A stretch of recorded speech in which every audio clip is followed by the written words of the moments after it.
The boy was bleeding through his boot when he walked into the diner. Not fresh blood. The old kind, brown at the edges, mixed with dirt and something that might have been motor oil or might have been infection. 9 years old and limping like a dog that learned kicking was just another word for communication.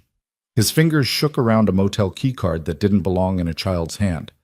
Outside, snow buried the highway. Inside, every head turned toward him and then turned away just as fast. Because decent people know when trouble walks through a door wearing a child's face. Except one man didn't look away. Knox Callahan watched the kid stumble toward his table with eyes that had seen worse things than broken children, but not many. The leather vest across his shoulders carried patches that made civilians nervous. Iron Saints MC, Road Captain, Blackwater Ridge Charter, and a scar that ran from collarbone to sternum, visible even through the gray t-shirt underneath. He'd killed his coffee an hour ago, but kept refilling it because the storm outside wasn't fit for dogs, and the motel room waiting for him was just another box with a bed. The kid stopped 3 feet from his table. "Sir?" The voice came out fractured. "Can I sit here until they stop looking for me?" Knox didn't move, didn't speak. Just kicked the chair out with one boot and watched the boy collapse into it like his legs had been holding out through sheer spite. The waitress started toward them and Knox raised 2 fingers. More coffee, more food. Don't ask questions. She'd served enough veterans to understand the language. Before we ride into this storm together, hit that like button and drop your city in the comments. Let's see where this brotherhood reaches tonight. You're going to want to stay until the end. Trust me on that. The diner was called the Stoplight, which was ironic because nothing in Blackwater Ridge ever actually stopped. The town was one of those highway scars where the interstate cut too close to the mountains and the weather turned mean 6 months out of 12. People came through on their way to somewhere better. The ones who stayed did it because leaving required money or hope, and most folks here ran out of both around the same time. Knox had been sitting in the back booth for 2 hours, watching the storm erase the parking lot one vehicle at a time. His Harley sat outside under 3 inches of fresh snow, black paint disappearing into white like a promise the world kept forgetting to keep. He'd stopped counting the years since decent weather felt like something other than a lie. The kid sat across from him now, shaking so hard the table vibrated. Up close, the damage was worse. The medical boot on his left foot was held together with duct tape, silver strips wrapped around cracked plastic like somebody had tried to fix it with whatever they found in a gas station. His jacket was too thin for October, let alone December. The bruises on his throat were yellow at the edges, old enough to have faded, fresh enough to have company. Knox flagged the waitress without looking away from the boy. Grilled cheese, fries, chocolate milk, whatever else he wants. The kid's head snapped up.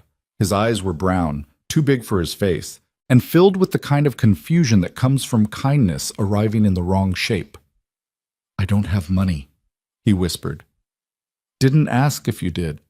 The waitress, Sharon, 50-something, divorced twice, tips kept her lights on, arrived with coffee and a look that said she'd already figured out more than Knox wanted her to. She scribbled the order without speaking and disappeared back toward the kitchen. Knox watched the boy track her movement like a rabbit watching shadows. "What's your name?" Knox asked. The kid hesitated. "Eli." "Eli what?" "Mercer." Knox filed it away. The name didn't mean anything yet, but it would. Names always meant something eventually. "Who's looking for you, Eli?" The boy flinched. His hands tightened around the motel keycard until the plastic bent. For a long time he didn't answer, just stared at the Formica tabletop like the pattern held secrets. Outside, the wind picked up and threw snow against the windows hard enough to sound like fists.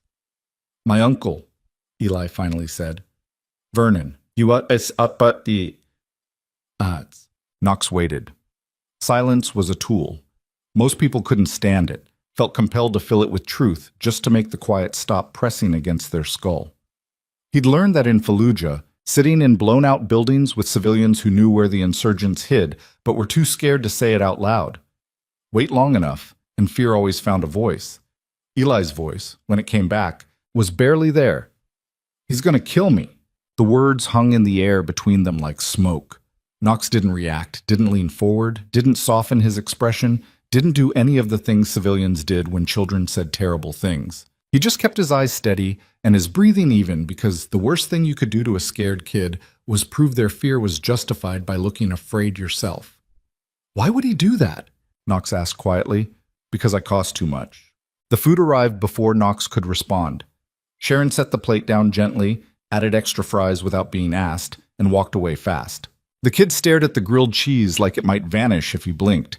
Then he grabbed it with both hands and bit into it so hard the cheese stretched and tore. Knox had seen starving men eat before. This was different. This was strategic. Fast bites, efficient chewing, eyes on the door the whole time. This was someone who'd learned that meals were temporary and interruptions were inevitable.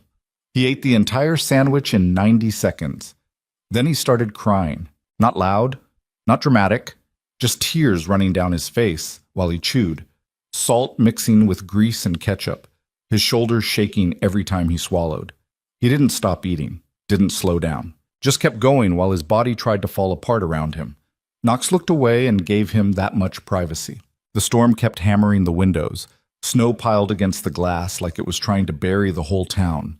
Somewhere out on the highway, a semi rumbled past, headlights cutting through the white for 3 seconds before the darkness swallowed it again. The fluorescent lights overhead buzzed the way they always did in places where nobody cared enough to fix them.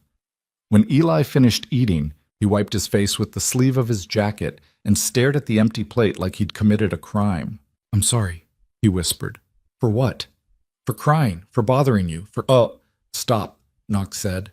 Not harsh, but firm enough to cut through whatever spiral the kid was falling into. "You didn't do anything wrong." Eli looked up at him with eyes that didn't believe a word of it. Knox recognized that look. He'd seen it in mirrors often enough. "Tell me about your uncle," Knox said. So Eli did. The story came out in pieces, jagged and non-linear, the way trauma always did. His parents had died 14 months ago in a refinery explosion outside Billings. His father worked maintenance, his mother in payroll. The blast killed 11 people and made the news for a week before the world moved on to the next disaster. Eli had been at school when it happened. By the time someone came to get him, his entire life had already ended, and nobody thought to tell him until later. Vernon Hale was his father's younger brother. Never married.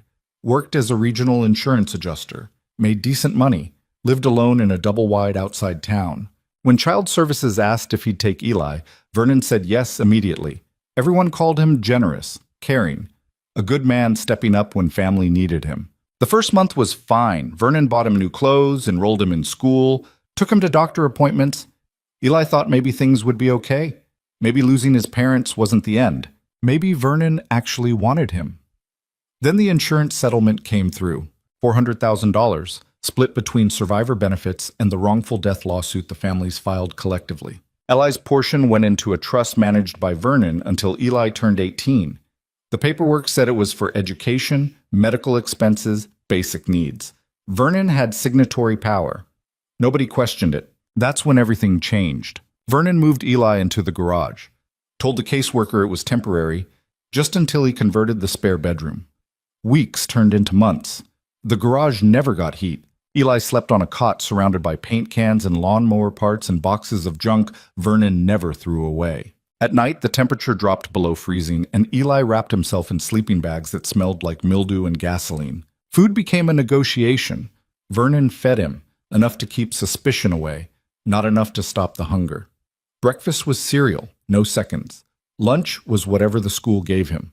Dinner was a microwave meal or canned soup, eaten alone while Vernon went out. Most nights, Eli went to bed with his stomach still empty and his body shaking from cold instead of fear, though eventually he couldn't tell the difference. The medical boot came from a fall. Eli didn't explain what caused the fall, and Knox didn't push.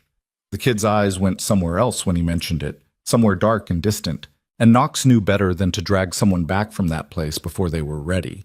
Vernon took him to the ER, played the concerned guardian, paid the copay with cash. The doctor wrote a prescription for pain medication and follow-up x-rays in 6 weeks. Vernon never filled the prescription, never scheduled the follow-up. 3 months ago, the boot cracked. Eli taped it himself with duct tape stolen from Vernon's toolbox. He still limped, but he did it quietly, learned how to walk on the outside of his foot so the pain didn't make him cry out. Crying made Vernon angry. Angry meant locked doors and missed meals and words whispered through the dark that sounded like promises Eli didn't want kept. He said, "If I don't make it through winter," Eli whispered, staring at his hands. "He gets to keep everything." Knox felt something ancient and violent unfold behind his ribs. It wasn't rage. Rage was too hot, too fast, too easy to see coming. This was colder, methodical, the kind of anger that didn't need volume to be heard. "Where is he now?" Knox asked. "I don't know. He went out 2 hours ago, said he'd be back by midnight." Knox checked his watch, 10:47 p.m. "Where'd you get the motel keycard?" Eli hesitated, then pulled it from his pocket and set it on the table. Room 12, Ridgeview Motor Inn. Knox knew the place. $40 a night, weekly rates, no questions asked if you paid cash. The kind of motel where people went when they needed to disappear or hide someone else. "He took me there last week," Eli said quietly. "Told the front desk I was his son. Said we were passing through. He met with some people in the parking lot. I stayed in the room. When he wasn't looking, I took the extra key card from his jacket." "Why?" "Because I heard them talking. Vernon and the other men. They said—" Eli's voice cracked. He swallowed hard and tried again. "They said accidents happen, especially in winter, especially to kids who cost too much." Knox didn't move, didn't speak. Just let the weight of that sit between them while the storm kept trying to bury the world outside. "That's when you ran," Knox said. Eli nodded. "I waited until he left. Walked here. I didn't know where else to go." "Why this diner?" "Because it was warm. Because I saw your motorcycle outside and thought maybe, He stopped, looked at Knox with eyes that were too old for 9 years. "Maybe someone who rides alone wouldn't care if I sat down." Knox wanted to tell him that was wrong, that people cared, that the world wasn't full of Vernon Hales and dark motel rooms and insurance money counting down to a child's death. But he'd stopped believing in comfortable lies around the same time he learned that good men died for no reason and bad men walked free because the system was designed to protect paperwork instead of people. So instead he pulled out his phone and made a call. The line rang twice before a voice like gravel answered. "Grim." "Roman," Knox said. "I need the brothers." There was a pause. Roman Creed had been president of the Iron Saints MC for 11 years, led them through territory wars and federal investigations and the kind of internal collapse that killed weaker clubs. He didn't ask stupid questions. If Knox called, it mattered. "Where?" "The stoplight, off exit 47. "How many?" Knox looked at Eli, looked at the bruises and the broken boot and the key card sitting on the table like evidence in a case nobody had bothered to build yet. "All of them," Knox said. Roman was quiet for a beat. "That kind of problem." "Yeah." "We're rolling in 20. The line went dead. Knox pocketed his phone and looked at the kid across from him, small and shaking and still staring at the empty plate like it held answers. "Listen to me, Eli," Knox said. "Men are coming. Brothers of mine. They're going to look dangerous. They're going to sound dangerous. But they're not here to hurt you. Understand?" Eli nodded slowly, but his hands were already tightening around the edge of the table. "Are they going to take me back?" he whispered. "No." "Are they going to tell Vernon where I am?" "No." "Then what are they going to do?" "Shh." Knox leaned back in the booth and stared out at the storm. Snowflakes swirled under the parking lot lights like moths that forgot they were supposed to burn. His Harley was invisible now, buried under winter, but he knew exactly where it sat. Some things you didn't lose just because you couldn't see them anymore. "They're going to make sure nobody ever hurts you again," Knox said quietly. Eli looked at him with an expression that might have been hope or might have been terror. At 9 years old, maybe those things looked the same. Outside, the first rumble of engines cut through the storm. The Iron Saints arrived like a slow-moving storm inside the bigger one. Headlights appeared first, cutting through the snow in pairs. 2, then 4, then 8. Harleys rolled into the parking lot in formation, loud enough to shake the diner windows, slow enough to announce they weren't leaving. Knox watched through the glass as the brothers killed their engines one by one. The sudden silence was louder than the bikes had been. Eli had gone rigid beside him, eyes locked on the door. "It's okay," Knox said. But the kid didn't look convinced, and Knox didn't blame him. The Iron Saints didn't look safe. They looked like exactly the kind of men a 9-year-old had been taught to run from. Roman Creed came through the door first. 6'3", 240, shoulders that belonged on someone who broke things for money. His kuda, what civilians called a vest, was worn leather covered in patches that told stories Knox had lived through. President Rocker across the top, Iron Saint's skull in the center, Blackwater Ridge bottom rocker below. His beard was trimmed close and going gray at the edges. His eyes swept the diner in 2 seconds, cataloging exits and threats and the civilian population, which tonight was just Sharon behind the counter and an elderly couple in the corner booth who were suddenly very interested in their pie. Behind Roman came the others. Mateo Wraith Suarez, Sergeant-at-Arms, former Army Ranger, tattoos crawling up his neck like something trying to escape his skin. He moved quiet for a big man, boots barely making sound on the tile floor. Declan Preacher O'Malley, tall, lean, red beard, road name earned because he used to quote philosophy at people until they got tired of arguing. He'd been a medic in Afghanistan before the club. Now he kept the brothers alive when the world tried to kill them. Jackson Chains Porter, enforcer, 6'5", hands like cinder blocks, criminal record that kept him from crossing state lines without checking in. He didn't talk much, didn't need to. 3 more brothers Knox didn't know as well, prospects and junior patches who'd earned their place but not their legends yet. They spread out across the diner like they'd done this before, covering angles without being told. The elderly couple dropped cash on their table and left without finishing their pie. Sharon stayed behind the counter, eyes down, hands busy wiping the same spot over and over. Roman walked to Knox's booth and stopped. He didn't sit, didn't smile, just looked at Eli with the kind of assessment that came from seeing too many broken things and learning how to tell which ones could still be saved. "This the kid?" Roman asked. "Yeah." "What's the situation?" Knox gave it to him in 3 sentences. Eli Mercer, dead parents, uncle draining the trust fund and talking about accidents before winter ended. Roman's jaw tightened. He crouched down beside the booth so he was eye level with Eli instead of towering over him. It was a small thing, but Knox saw the kid's shoulders relax half an inch. "Eli," Roman said. "I'm Roman. That's Mateo, Declan, Jackson, and the rest of the brothers. We're here because Knox called. When Knox calls, we come. That's how this works. You understand?" Eli nodded. "Good. Now I need you to tell me one thing, and I need you to be honest. Can you do that?" Another nod. "Are you safe here right now, or do we need to move you somewhere else?" Eli looked at Knox. Knox kept his expression neutral, let the kid make his own call. After a moment, Eli turned back to Roman. "I don't know," he whispered. "Vernon's coming back. He always finds me." "Not tonight, he doesn't," Roman said. "Tonight you're with us, and we don't lose people."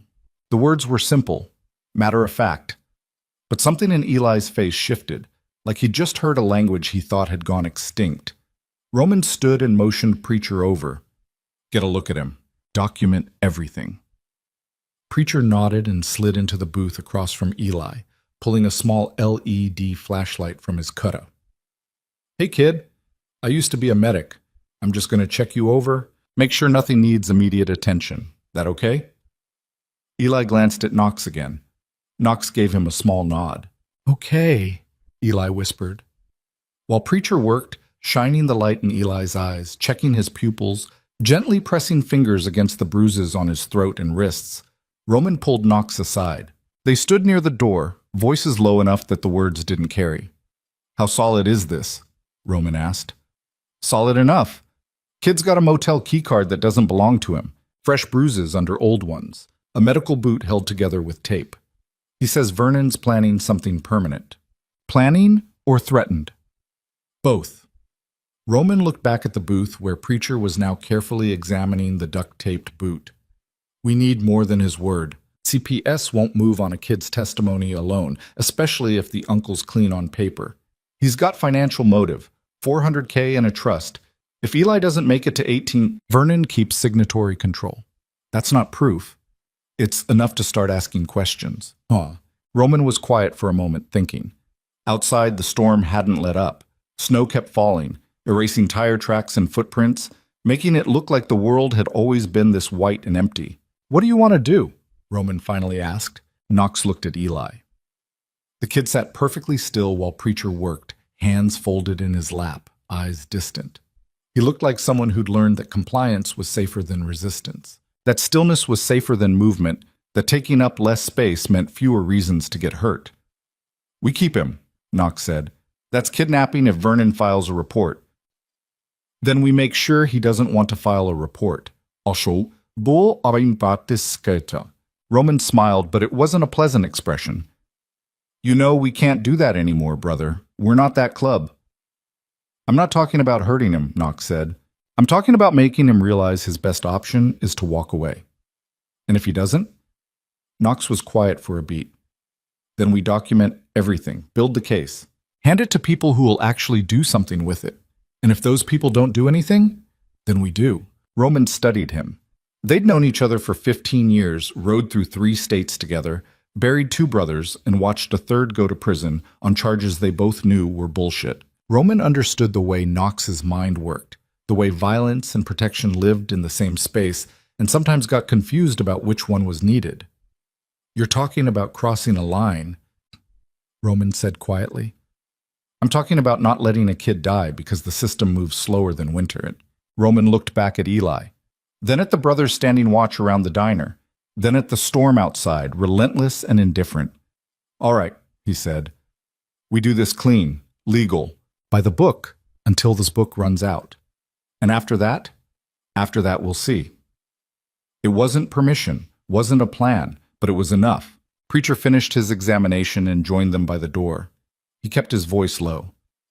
Kid's malnourished, bruising on his torso, wrists, and upper arms, defensive patterns, someone grabbing him. The boots covering a fracture that wasn't set properly, probably 8 to 10 weeks old. He needs x-rays and a proper cast. Also needs about 20 meals and a warm place to sleep. Can he travel? Roman asked. He can walk. Whether he should is another question. We need to move him before Vernon shows up. Knox checked his watch. 11:23 p.m. Vernon had told Eli he'd be back by midnight. That gave them 37 minutes, maybe less if the uncle came back early. Where do we take him? Knox asked. Roman thought for a moment. Clubhouse, it's defensible. We've got food, heat, and enough brothers to keep watch. Vernon won't roll up on club property without thinking twice. What about CPS? We call them from there. Tell them we found an abandoned miner in a diner during a snowstorm, which is technically true. Knox looked at Roman. You sure about this? No, Roman said, but I'm more sure about this than letting him go back to wherever Vernon's keeping him. That was good enough. Roman motioned the brothers over. They gathered in a loose circle near the door, voices low, eyes on the parking lot. The snow kept falling. Somewhere out on the highway, a plow rumbled past, headlights cutting through the white, blade-scraping asphalt. Here's the play, Roman said. We take the kid to the clubhouse. Knox, you ride with him on your bike. Mateo and Jackson, your escort. Declan, you follow in the truck in case we need to switch vehicles. The rest of you, stay here. Vernon shows up, you delay him. Don't engage, don't threaten, just slow him down until we're clear. What if he gets aggressive? One of the prospects asked. Roman's expression didn't change. Then you remind him there are 6 of you and 1 of him, and math is math. The prospect grinned. But nobody touches him, Roman added. Nobody says anything that'll come back on the club. We're concerned citizens who helped a lost kid. That's the story. Everybody clear? Nods all around. Roman turned to Knox. Get him ready to move. Knox walked back to the booth where Eli sat hunched over his empty plate, staring at nothing. The kid looked up when Knox's shadow fell across the table. We're leaving, Knox said. Eli's eyes went wide. Where? Somewhere safe. But Vernon doesn't know where you are, and by the time he figures it out, you'll be surrounded by enough people that he won't try anything stupid. Eli looked uncertain, scared. Knox crouched down so they were eye level. Listen to me, Knox said quietly. I know you don't have any reason to trust me. I know you've spent the last year learning that adults lie and promises don't mean anything. But I'm asking you to trust me for the next hour. Just 1 hour. After that, if you want to leave, I'll drive you anywhere you want to go. Deal? Eli stared at him for a long moment. Then, slowly, he nodded. Okay. Knox helped him out of the booth. The kid limped worse than before, the cold and the fear tightening muscles that were already working too hard just to keep him upright. Preacher appeared with a heavy jacket, one of the spare cooties the club kept for cold rides, and draped it over Eli's shoulders. It hung on him like a tent, sleeves falling past his hands, but it was warm and lined with fleece. "You ever ride a motorcycle?" Knox asked. Eli shook his head. "You're about to. Stay close to me, hold on tight, and don't let go until I tell you. Got it?" "Got it." They walked toward the door. Sharon appeared from behind the counter, keys in hand, worry etched in the lines around her eyes. She didn't say anything, just looked at Knox with an expression that asked if this was really happening. Knox didn't answer. Some questions didn't have answers that fit inside words. Outside, the storm hit them like a wall. Snow swirled in the parking lot lights, wind cutting through leather and denim, and the thin hope that maybe, just maybe, tonight wouldn't end in blood. Knox's Harley sat where he'd left it, now covered in 3 inches of fresh snow. He brushed it off with one gloved hand, cleared the seat, checked the engine. Behind him, the other brothers were mounting up, engines turning over one by one, the sound rolling across the frozen lot like distant thunder. Eli stood beside the bike, staring at it like it was a dragon. "You scared?" Knox asked. "Yeah." "Good. Fear keeps you sharp, but don't let it paralyze you. Understood?" Eli nodded. Knox swung a leg over the Harley and settled into the seat. He felt the familiar weight of it beneath him, the cold metal and worn leather and the promise of forward motion. Then he looked back at Eli and held out his hand. "Come on, kid. Let's ride." Eli took his hand. Knox pulled him up onto the seat behind him, positioned his small arms around Knox's waist, made sure the grip was solid. "Don't let go," Knox said. "No matter what." "Okay." Knox started the engine. It roared to life, loud and raw and alive in a way that made the storm seem smaller. He gave it a minute to warm up, then looked at Roman, who nodded once. The signal was clear. Time to move. Knox eased the throttle and pulled out of the parking lot, snow crunching under the tires, headlight cutting a narrow path through the white. Behind him, Mateo and Jackson fell into formation, their bikes flanking his, 3 headlights moving through the dark like wolves hunting in formation. Declan's truck brought up the rear, diesel engine growling, wipers working overtime to clear the windshield. They rolled out onto the highway heading north, away from the diner, away from whatever Vernon was driving back from, away from the motel keycard and the bruises and the garage that got too cold at night. Eli's arms tightened around Knox's waist, small fingers digging into his jacket. Knox felt the kid shaking, from fear or cold or relief.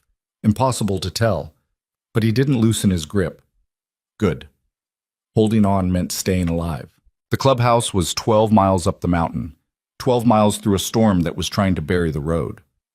Knox kept the speed steady, headlights sweeping the white ahead, engine vibrating through his spine. Behind him, Eli didn't make a sound, just held on and breathed and existed in the space between where he'd been and where he was going. They passed the turnoff for the Ridgeview Motor Inn. Knox saw the faint glow of its lights through the trees, room 12 somewhere in the dark, with its secrets and its keycard, and its plans that hadn't come to fruition yet. He kept riding, left it behind. Some places didn't deserve to be looked at twice. 4 miles up the mountain, headlights appeared in his mirrors. A single vehicle, coming fast. Knox didn't react, didn't speed up, just kept his pace steady and watched the headlights grow closer. Beside him, Mateo noticed too, gave Knox a look that said, "Contact." Knox nodded once. The vehicle gained on them, a truck, dark paint, high beams cutting through the snow like knives. It got within 50 yards and stayed there, matching their speed, not passing. Knox felt Eli's grip tighten even more, the kid's arms trembling now. "Is that him?" Eli's voice was barely audible over the engine. Knox didn't answer. Didn't need to. The truck followed them for another mile, close enough to be a threat, far enough to maintain deniability. Then, slowly, it started to pull alongside them. Knox kept his eyes forward, kept riding. Mateo and Jackson tightened formation, closing the gap so the truck couldn't slip between them. It hung beside them for 10 seconds, 20, 30. Knox didn't look over, didn't acknowledge it, just kept his focus on the road and the kid behind him and the clubhouse that was still 8 miles away. Then the truck accelerated and pulled ahead, taillights disappearing into the snow. Eli let out a breath that sounded like it had been trapped inside him for hours. "Was that him?" he asked again. Maybe, Knox said. Doesn't matter now. But it did matter. Because if that was Vernon, he knew the kid wasn't alone anymore. He knew the situation had changed. And cornered men with 400,000 reasons to stay in control didn't usually back down just because the odds shifted against them. They reached the clubhouse 20 minutes later. It sat at the end of a gravel road that wound up through pine trees and granite outcroppings. A low building made of logs and corrugated steel that looked like it had grown out of the mountain instead of being built on it. Lights burned in the windows. Smoke rose from the chimney. 3 more bikes sat in the lot, brothers who'd stayed back to keep the place warm. Knox pulled up to the main entrance and killed the engine. The sudden silence was disorienting. Behind him, Eli didn't move. "We're here," Knox said. "You can let go now." Slowly, Eli's arms loosened. Knox climbed off first, then helped the kid down. Eli's legs nearly gave out when his feet hit the ground. Knox caught him, held him steady until the kid found his balance. The clubhouse door opened and more brothers appeared. Older men, younger men, all of them carrying the same worn leather and hard eyes, and the kind of stillness that came from living through things most people only read about. They didn't rush forward, didn't crowd the kid, just stood there, silent, watching. Roman came up behind them and put a hand on Knox's shoulder. "Bring him inside," Roman said. "Let's get him warm." Knox guided Eli toward the door. The kid limped beside him, one hand clutching the oversized kude that was still draped over his shoulders. As they crossed the threshold, Eli looked up at Knox with an expression that was part fear, part exhaustion, and part something that might have been trust if you squinted hard enough. "You said 1 hour," Eli whispered, "and then I could leave if I wanted." Knox looked down at him. "You want to leave?" Eli was quiet for a long time, then he shook his head. "No," he said. "Not yet." "Then we're good." They stepped inside together, leaving the storm and the highway and whatever was chasing them out in the dark where it belonged. But Knox knew it wouldn't stay there. Vernon was coming, and when he did, one of them wasn't walking away. The clubhouse smelled like old leather, motor oil, and wood smoke that had soaked into the walls over decades. Eli stood just inside the doorway, dripping snow onto the concrete floor, eyes scanning the room like he was cataloging exit routes. Knox watched him do it and didn't say anything. Survival instincts didn't turn off just because you walked into somewhere warm. The main room was large and low-ceilinged, exposed beams overhead, a stone fireplace taking up most of one wall. Mismatched furniture scattered around, couches with springs that had given up years ago, a pool table under a hanging light, a bar along the back wall stocked with whiskey bottles that had seen better decades. Motorcycle parts were stacked in corners. Tools hung on pegboards. Framed photographs covered the walls. Brothers on bikes. Brothers at rallies. Brothers who weren't around anymore. 5 men sat around the room now, watching Eli with expressions that ranged from curious to concerned to carefully blank. They didn't move toward him, didn't speak, just let him stand there and shake and figure out on his own that nobody was going to hurt him. Roman closed the door behind them and locked it. The sound of the deadbolt sliding home was loud in the quiet. "Preacher," Roman said, "get the kid cleaned up. Find him some dry clothes." Preacher nodded and gestured toward a hallway leading off the main room. "Come on, kid. There's a shower back here and some sweats that'll probably fit if you roll the waistband." Eli didn't move. His eyes found Knox. "You'll be here?" he asked. "I'll be here." "The whole time?" "The whole time." Eli looked at Preacher, then back at Knox, then nodded slowly. He followed Preacher down the hall, limping on his taped boot, the oversized coot dragging on the floor behind him. When he disappeared around the corner, the temperature in the room shifted. The brothers who'd been sitting stood up. The ones who'd ridden with Knox pulled off their gloves and moved toward the fire. Roman walked to the bar and poured 2 fingers of whiskey into a glass. He drank it in one swallow and poured another. "All right," he said. "Talk to me." Knox pulled off his gloves and stuffed them in his cut. His hands were numb from the cold and his jaw ached from clenching it for the last 20 minutes. He walked to the fire and held his palms toward the heat, letting the feeling come back into his fingers. "The kid's telling the truth," Knox said. "I'd stake my patch on it." "Okay." "That's not what I asked," Roman said. "I asked you to talk to me, which means I want the whole picture, not just what you think is true." Knox turned to look at him. The firelight threw shadows across Roman's face, made him look older than he was, tired in a way that came from carrying too many decisions that didn't have good answers. His name is Eli Mercer, Knox said. Parents died in a refinery explosion 14 months ago. Uncle Vernon took him in, got signatory control over a $400,000 trust. Kid says Vernon's been starving him, locking him in a garage, letting medical shit go untreated. Tonight he overheard Vernon and some other men talking about accidents and winter not lasting forever. So he ran. How'd he end up at the diner? Walked, 6 miles in the snow with a broken foot. Mateo, standing near the pool table, shook his head. 6 miles? Jesus. Where's Vernon now? Roman asked. Don't know. Kid said he'd be back at the motel by midnight. That was 2 hours ago.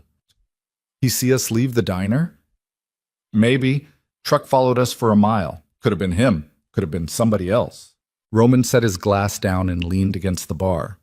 So we've got a minor in our custody without legal authority, an uncle with financial motive but no proof of wrongdoing, and a truck that may or may not have been tailing us.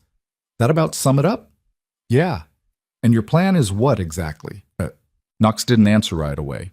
He stared into the fire, watching the flames curl around the logs, consuming them slowly. His hands were starting to hurt as the circulation came back, pins and needles under the skin, blood remembering how to move. We call child services, Knox finally said. Tell them we found an abandoned kid in a snowstorm. Show them the bruises, the boot, the malnutrition. Let them build the case.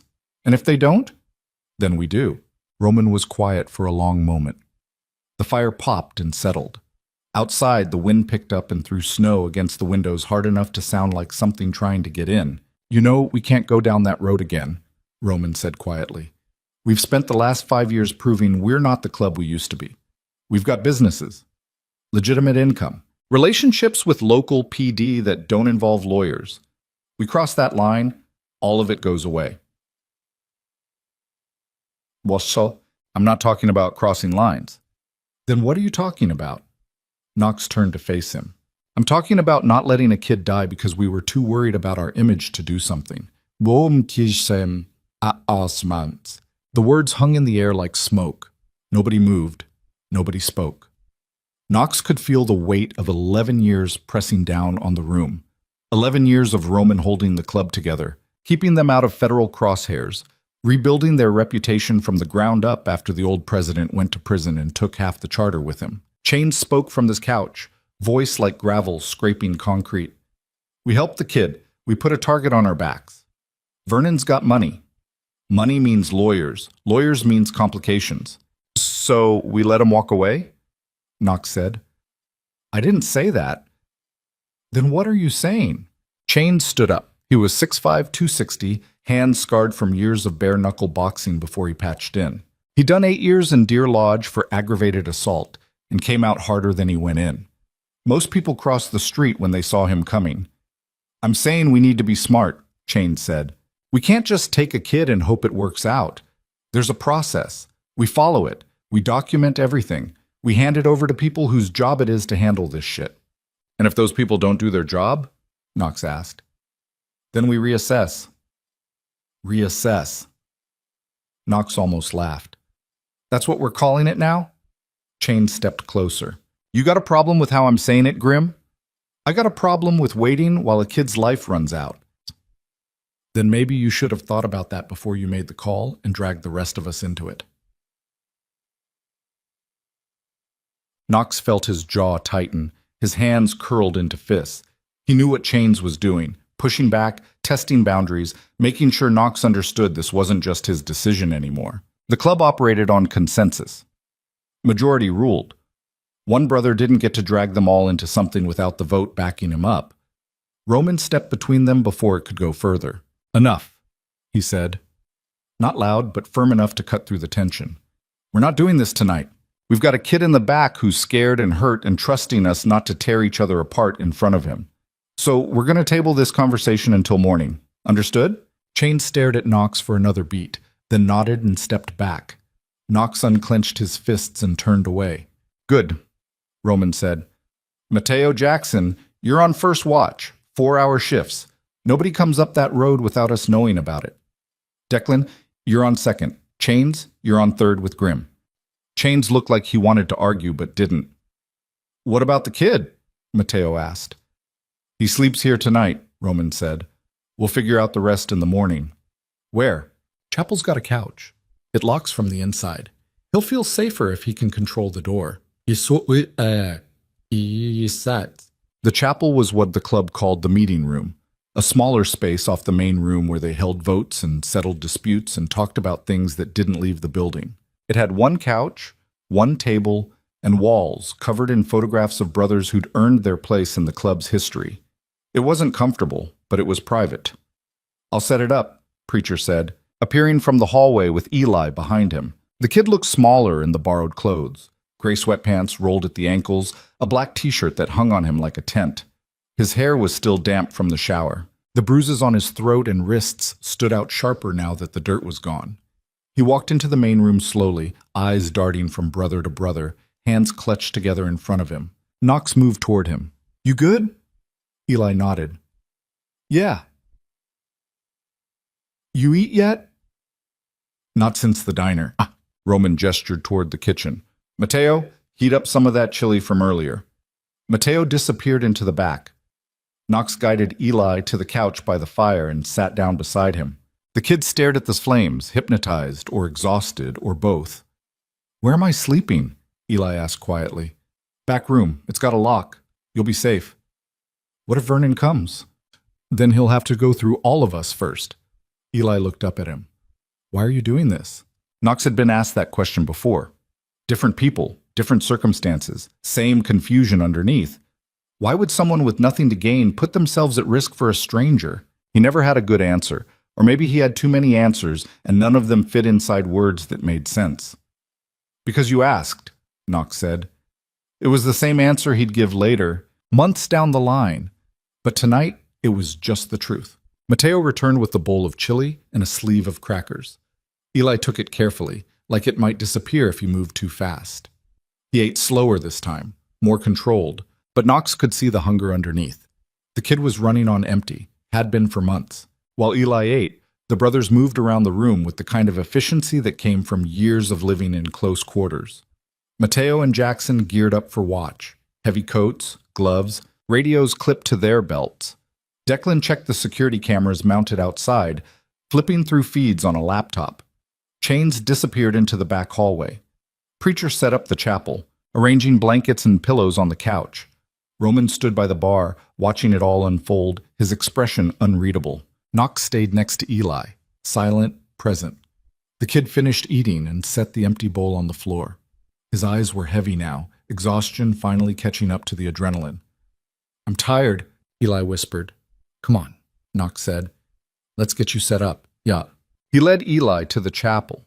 Preacher had done a decent job making the space comfortable, blankets stacked on the couch, a pillow that looked clean, a small space heater plugged in near the wall. The photographs watched from the walls, silent witnesses to whatever was about to happen. Eli stood in the doorway, staring at the couch like he didn't trust it. "You can lock the door once I leave," Knox said. "Nobody's coming in unless you unlock it. Understood?" "What if I need something?" "You yell. Someone will hear you." Eli nodded slowly and walked to the couch. He sat down, then lay back, pulling the blankets over himself. His eyes stayed open, fixed on the ceiling. Knox stood in the doorway, one hand on the frame. "Get some sleep, kid." "Knox?" "Yeah?" "Thank you." Knox didn't know what to say to that, so he just nodded and stepped out, pulling the door closed behind him. He heard the lock slide into place a moment later. Then silence. Back in the main room, the atmosphere had shifted. The brothers who weren't on watch were gathered around the bar, voices low, tension simmering just beneath the surface. Knox knew what was coming before Roman even opened his mouth. "We need to talk," Roman said. They gathered around the table in the center of the room, Roman at the head, Knox in chains on either side, Preacher standing near the fire. Outside, Mateo and Jackson's voices crackled over the radio, confirming positions. The wind kept hammering the building, rattling windows, testing the walls. Roman folded his hands on the table and looked at Knox. "I need you to be honest with me," Roman said. "Not as your president, as your brother. What are we really dealing with here?" Knox met his eyes. "What do you mean?" I mean, is this about the kid, or is this about something else? The question landed heavier than it should have. Knox felt it press against his ribs, familiar and unwanted. He knew what Roman was asking. They'd known each other long enough for subtext to do most of the talking. It's about the kid, Knox said. Is it? Yeah, sit. Because from where I'm sitting, Roman said slowly, it looks like you made a decision in that diner that involved all of us without asking first. That's not how this works. You know that. Knox leaned back in his chair. He was sitting there bleeding and scared, and nobody was helping him. What was I supposed to do? Call the cops. Call CPS. Let the system handle it. The system's what put him in that garage in the first place. Maybe. But we're not the solution to every problem the system creates. We can't be. Why not? The words came out sharper than Knox intended. He saw Roman's jaw tighten, saw the flicker of frustration cross his face. Because we're not equipped for this, Roman said. We're not social workers. We're not therapists. We're a motorcycle club trying to stay out of prison and keep our businesses running. You bring a kid into that equation, everything gets complicated. The spy bikerstory. He had nowhere else to go. That's not our responsibility. Then whose is it? Roman didn't answer. The silence stretched between them, filled with the sound of the fire crackling and the wind outside and the weight of decisions neither of them wanted to make. Chains spoke up from the other side of the table. I'm with Roman on this. We help the kid, sure, but we do it the right way. We call CPS in the morning, hand him over, let them investigate. We stay available if they need witnesses or testimony, but we don't keep him. We don't make this our fight. Knox looked at him. You see those bruises? I saw them. And you think handing him back to the system that let this happen is the right move? I think it's the legal move. Legal doesn't mean right. No, Chain said. But it means we don't all end up in federal court trying to explain why we kidnapped a minor. We didn't kidnap him. He came to us. That's not how a prosecutor's going to see it. Okay. Knox felt the frustration building behind his sternum, hot and tight. He knew Chains wasn't wrong, knew the legal system didn't care about context or good intentions or the fact that they were trying to help. All it cared about was jurisdiction and procedure and making sure nobody stepped outside the lines. So we just let him go, Knox said flatly. Ship him back to Vernon and hope for the best. That's not what I said. Then what are you saying? Chains leaned forward. I'm saying we need to be smart. We document everything. We take photographs. We get medical records. We build a case that's airtight so when CPS shows up, they have no choice but to investigate. But we do it by the book. And if by the book takes too long, then we revisit. There was that word again, revisit, reassess. All these careful euphemisms for what they used to do when the law failed and justice needed a different kind of delivery. Knox looked at Roman. Is that your call? Roman was quiet for a long time. He stared at his hands, scarred knuckles and calluses from years of turning wrenches and throwing punches and holding the club together when it wanted to fall apart. I'm trying to keep us out of the kind of trouble that destroys everything we've built, Roman finally said. I'm trying to protect the club. That's my job. And what about protecting him? Knox gestured toward the chapel. That's not mutually exclusive, isn't it? Roman's eyes hardened. Don't do that. Don't make this about choosing sides. We're all on the same side here, are we? The question hung in the air like a challenge. Knox saw the shift in Roman's expression, the moment when patience started giving way to something colder. You questioning my commitment to that kid? Roman asked quietly. I'm questioning whether you're more worried about him or the club's reputation. They're the same thing, Grim. If the club goes down, we can't help anybody. And if the kid dies while we're busy covering our asses? Roman stood up. The chair scraped against the concrete floor, loud in the sudden quiet. His hands were flat on the table, shoulders tense. You need to check yourself, Roman said. Right now. Yeah. Satrin Tessie. Knox stood too. They faced each other across the table, neither one backing down. Preacher moved closer, ready to step in if this went where it looked like it was going. I'm not the one who needs to check anything, Knox said. No? Because from where I'm standing, you're letting your personal shit cloud your judgment. What personal shit? The shit you've been carrying since before you patched in. The shit you won't talk about, but everybody knows is there. Knox felt his jaw clench. This isn't about me, isn't it? Because every time we get a situation like this, you're the first one ready to burn everything down to fix it. And I get it, I do. But you don't get to make that call for all of us. So you're saying we let him go. I'm saying we handle this like adults instead of vigilantes. The word landed like a slap. Knox felt the heat rise in his chest, felt the old anger wake up and stretch. He knew what Roman was doing, drawing a line, making it clear who had authority here. But knowing didn't make it any easier to swallow. Vigilantes, Knox repeated. That's what we're calling it now. What would you call it? Doing what needed to be done. And look where that got us, Roman said. Half the chapter in prison. The feds watching us for 3 years. Businesses shut down. Brothers we can't talk to anymore because they're behind bars. That's what happens when we decide the law doesn't apply to us. The law didn't save those kids in Billings. Roman's expression shifted. Knox saw it. The recognition. The memory of something neither of them talked about but both carried. 3 years ago, before Roman was president, back when the club was still figuring out who it wanted to be, there'd been a situation in Billings. A meth cook operating out of a trailer park, selling to kids, destroying families. Local PD knew about it but couldn't touch him. Too many connections, too much money changing hands under the table. The club got word, went to handle it. Things went sideways. The cook ended up in the hospital. 2 brothers ended up in federal custody. The club ended up under investigation. Roman inherited that mess when he took the gavel. Spent years cleaning it up, rebuilding trust, proving they weren't what everyone thought they were. Don't throw Billings in my face, Roman said quietly. You weren't there. You don't know what it cost us. I know it cost you your nerve. The words were out before Knox could stop them. He saw Roman's face change, saw the shift from frustrated to furious in the space between heartbeats.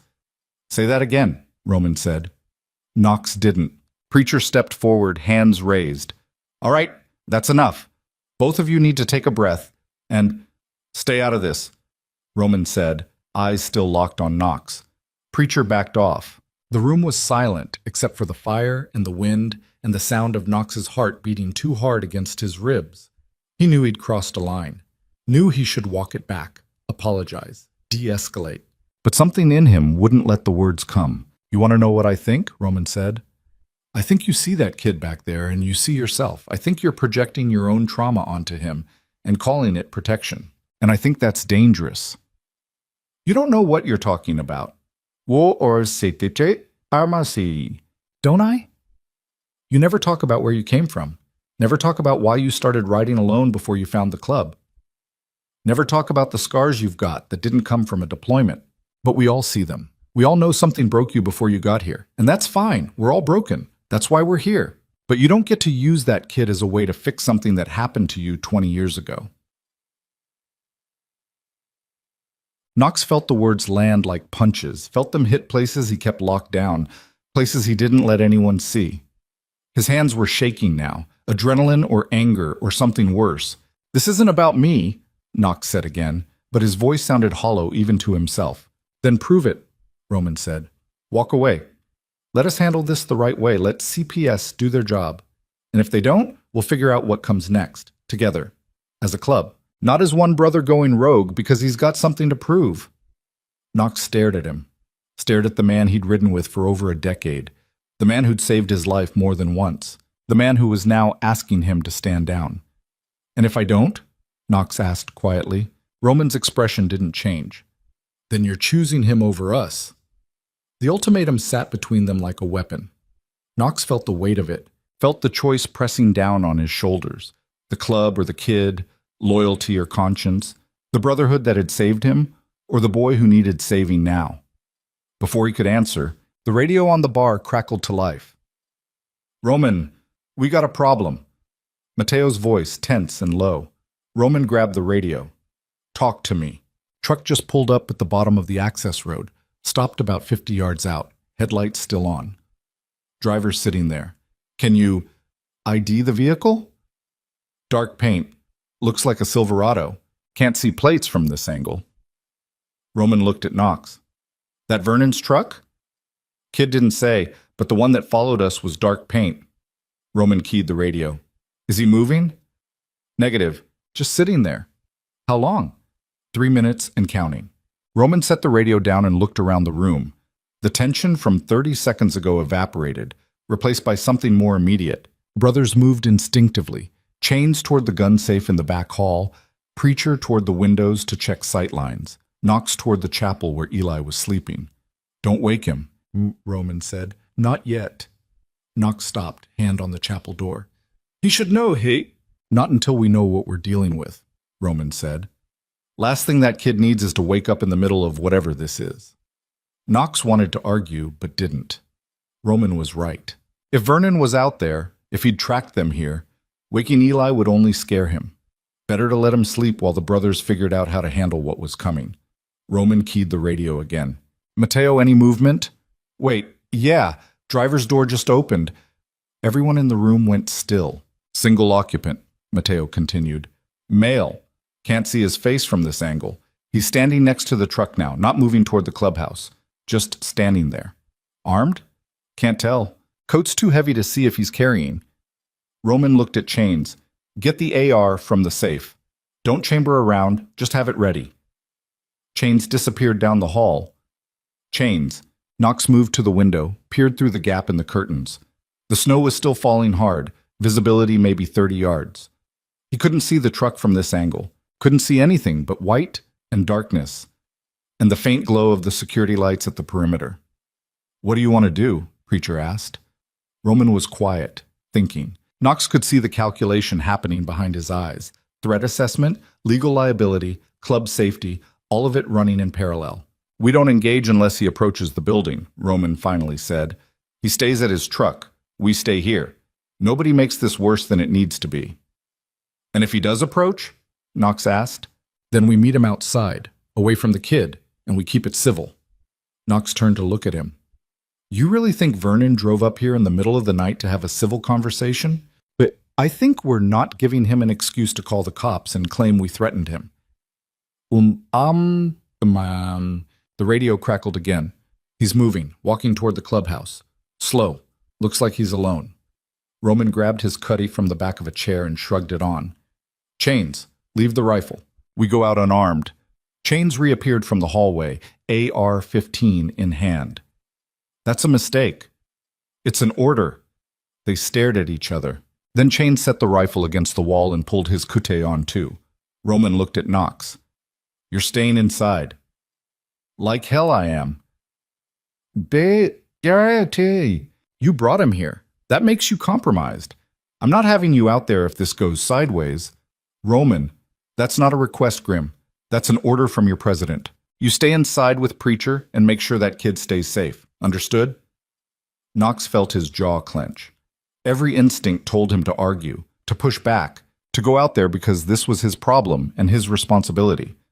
But Roman's expression left no room for negotiation. Understood, Knox finally said. Roman nodded and headed for the door. Chains followed. They stepped out into the storm, closing the door behind them, leaving Knox and Preacher alone in the main room with the fire burning and the wind howling and Eli sleeping 30 feet away behind a locked door. Knox watched through the window as Roman and Chains walked down the steps and into the snow, their silhouettes disappearing into the white. 30 seconds later, another silhouette appeared, smaller, thinner, moving with the kind of confidence that came from believing you were in the right. Vernon Hale. Knox couldn't hear what was being said, couldn't see their faces through the falling snow. He just watched the three figures stand in a rough triangle, none of them moving, all of them talking. It lasted 3 minutes. 4. 5. Then Vernon pulled something from his coat. Knox's hand moved toward the door handle before he could think about it. Preacher grabbed his arm. Don't, Preacher said. Roman's got this. He just pulled something.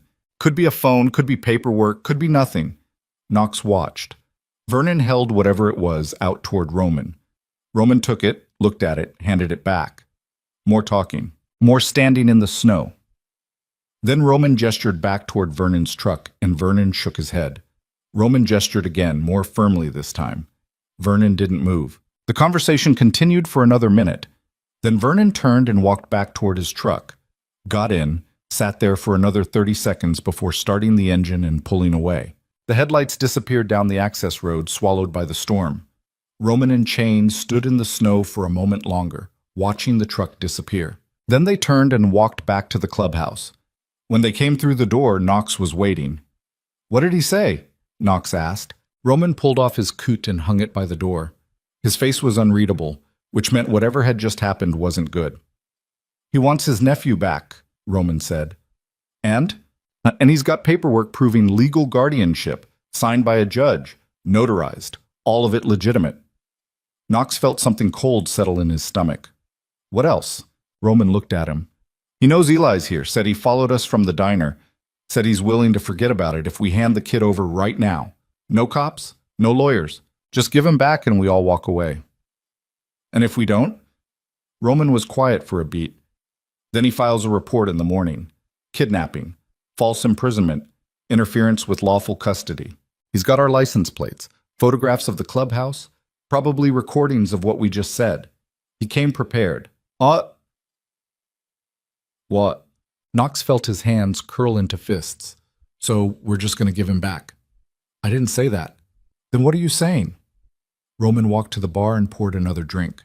He didn't offer one to anyone else, just stood there holding the glass, staring at the amber liquid like it had answers. "I'm saying we're in a corner," Roman said, "and I'm trying to figure out how to get us out of it without losing everything." "Everything?" Knox almost laughed. "That kid's life is on the line and you're worried about everything." "That kid's life is going to be on the line whether we keep him or not," Roman said. "The difference is if we give him back, at least we can call CPS, file our own report, make sure they investigate. If we keep him, Vernon goes to the cops and we lose any credibility we might have had. They'll see us as the criminals, not him." "Why?" "Because we are criminals," Chain said. "That's how this works. We're the ones with records. We're the ones they don't trust. Vernon's got clean paperwork and a clean background. Who do you think they're going to believe?" Knox looked at Preacher. "You got anything to say?" Preacher shook his head. "I don't like it, but they're not wrong." Knox felt the room closing in, felt the weight of it all pressing down on his chest until breathing took effort. He thought about Eli sleeping in the chapel, thought about waking him up and telling him they were sending him back, thought about the look that would be in those 9-year-old eyes when he realized the promise Knox made was just another lie. "We're not giving him back," Knox said. "Grim." "No." Knox's voice came out harder than he intended. "I don't care about the paperwork. I don't care about the legal complications. That kid walked 6 miles through a snowstorm because he was scared for his life. And we're not sending him back to the person who put him there." "Then what do you suggest?" Roman asked. "Because I'm open to ideas that don't end with us all in federal custody." Knox didn't have an answer, didn't have a plan, just had the certainty that giving Eli back to Vernon was the wrong call, even if it was the legal one. "We buy time," Knox finally said. "Tell Vernon we need 24 hours to sort this out. Use that time to get CPS involved, get medical documentation, build the case Chains was talking about. Make it so when they do investigate, there's no question about what Vernon was doing. And if Vernon doesn't give us 24 hours, Chains asked, then we make him." Roman set his glass down. "How?" Knox met his eyes. "We remind him that legal guardianship doesn't mean shit if the guardian's under investigation for child abuse. We tell him we've already got photographs, medical records, witness testimony. We tell him if he pushes this, we push back harder." "That's extortion," Chain said. "No, that's negotiation." "It's a bluff. We don't have any of that yet." "He doesn't know that." Roman was quiet, thinking. Outside, the wind kept hammering the building, kept trying to tear it apart one gust at a time. The fire crackled and settled. Somewhere in the back, a pipe groaned. "It's a risk," Roman finally said. "Everything's a risk," Knox said. "But at least this way the kid stays alive long enough for someone to actually help him." Roman looked at Chains. "What do you think?" Chains shrugged. "I think we're fucked either way. Might as well be fucked doing something instead of nothing." Roman almost smiled. "Preacher?" "I'm with Grim 3, Preacher said. "Buy time. Build the case. Make Vernon think twice about coming back. Roman nodded slowly. All right, we do it your way, Grim. But if this goes sideways, it's on you. I know. I'm serious. This blows up. You're the one explaining it to the feds.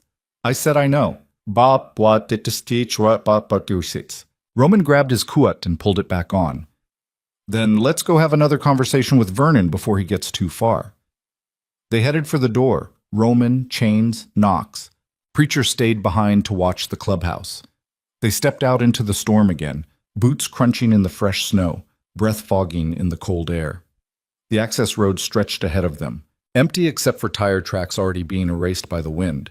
They walked fast, not quite running, following the tracks before they disappeared completely. Half a mile down the road, they found Vernon's truck pulled over on the shoulder, engine idling, headlights cutting through the white. Vernon saw them coming, got out of the truck, stood there waiting, hands in his coat pockets, expression calm, too calm. Knox felt the hairs on the back of his neck stand up. Something was wrong. Something in the way Vernon stood there, the way he didn't look surprised or concerned or anything other than completely in control. Roman stopped 10 feet away. We need to talk. Vernon smiled. I don't think we do. 24 hours, Roman said. Give us 24 hours to sort this out. After that, we'll hand Eli over. No complications. No. Vernon. Oh, I said no. Vernon pulled his hands from his pockets. In one hand was a phone. In the other was nothing.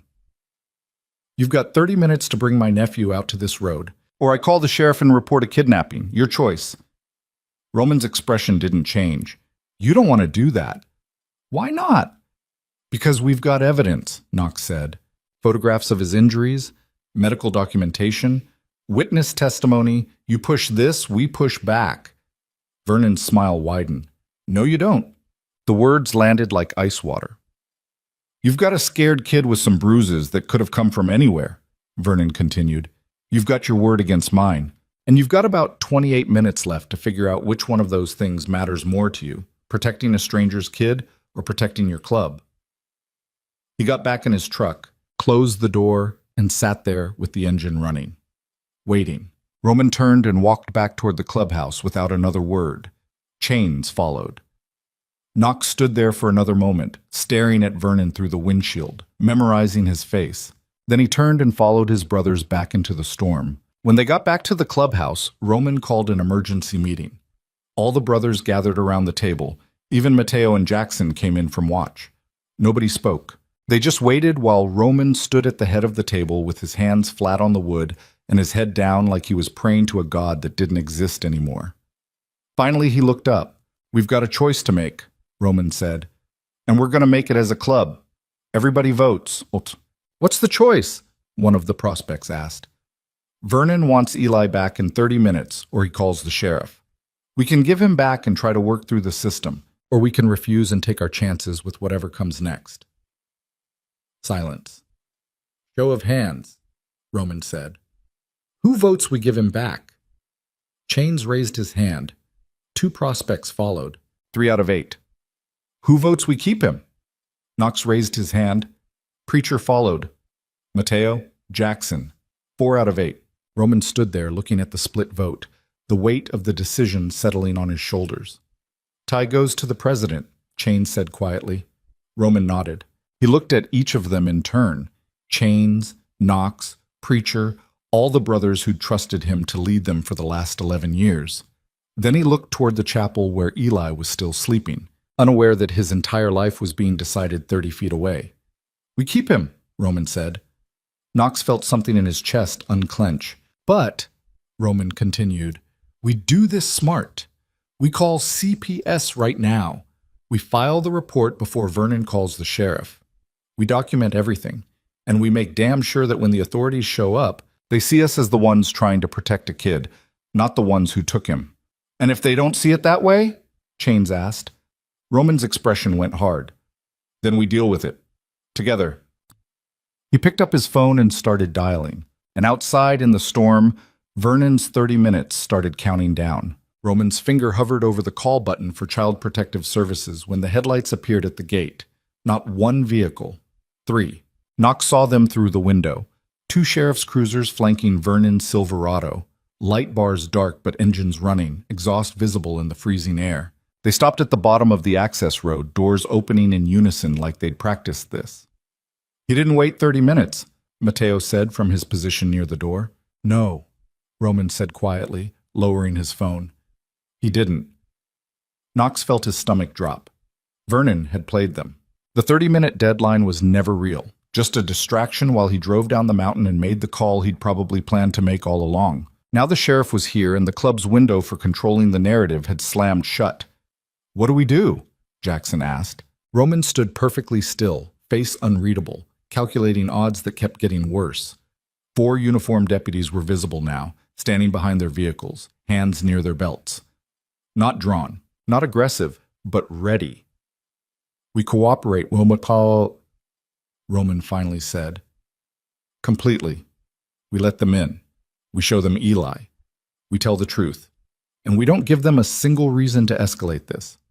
"They're going to take him," Knox said. "Probably." "Roman, I said we cooperate." Roman's voice was flat, final. "That means all of us, including you." Knox felt Chain's eyes on him, felt the weight of the vote they'd just taken and the promise Roman had made and the reality that was now walking up their access road wearing badges. The radio crackled. "Sheriff's Department," a voice announced, amplified and official. "We need to speak with whoever's in charge. We can do this easy or we can do it hard. Your choice." Roman grabbed the radio. "This is Roman Creed, club president. We're opening the door. Nobody's armed. Nobody's looking for trouble." He nodded at Chains, who moved to the door and unlocked it but didn't open it. Just stood there, waiting. Knox looked toward the chapel where Eli was sleeping. "We need to wake him up." "Not yet," Roman said. "They're going to want to see him." "I said, not yet. Let me handle this first." So the footsteps on the stairs were heavy, deliberate. 3 deputies climbed to the porch, stopped outside the door. A knock followed, firm, professional, leaving no room for interpretation. Chains opened the door. The lead deputy was a woman in her 40s, gray threading through hair pulled back tight, eyes that had seen enough of the world not to be impressed by leather and motorcycles. Her nameplate read Palmer. Behind her stood 2 younger deputies, male, hands resting on their duty belts. Vernon stood behind them all, coat collar turned up against the wind, expression carefully neutral. "Evening," Palmer said. "I'm Deputy Palmer, Cascade County Sheriff's Department. We received a report of a possible child welfare situation. May we come in?" Roman stepped forward. "Yes, ma'am. But before you do, I want to be clear about what happened tonight." "Save it for inside," Palmer said, already moving through the door.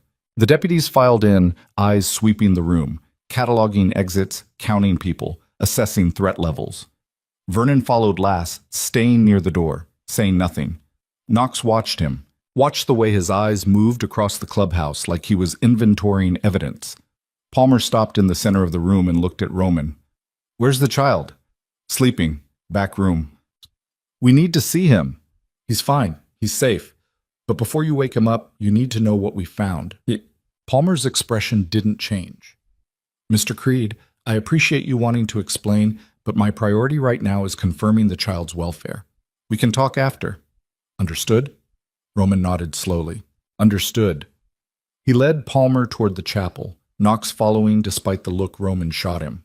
The other deputies stayed in the main room with the brothers, creating a wall of separation. Vernon remained by the door, watching everything, saying nothing. Palmer knocked on the chapel door. "Sheriff's Department, we need to speak with you." Silence. She knocked again, harder. "Eli Mercer, my name is Deputy Palmer. I need you to unlock this door." More silence. Then, quietly, the sound of the lock sliding back. The door opened 6 inches. Eli's face appeared in the gap, eyes wide and terrified, still wearing the borrowed sweatpants and t-shirt. He saw Palmer's uniform and went rigid. "It's okay," Knox said from behind Palmer. "You're not in trouble." Eli's eyes found Knox. "You said I was safe." The words hit like a punch.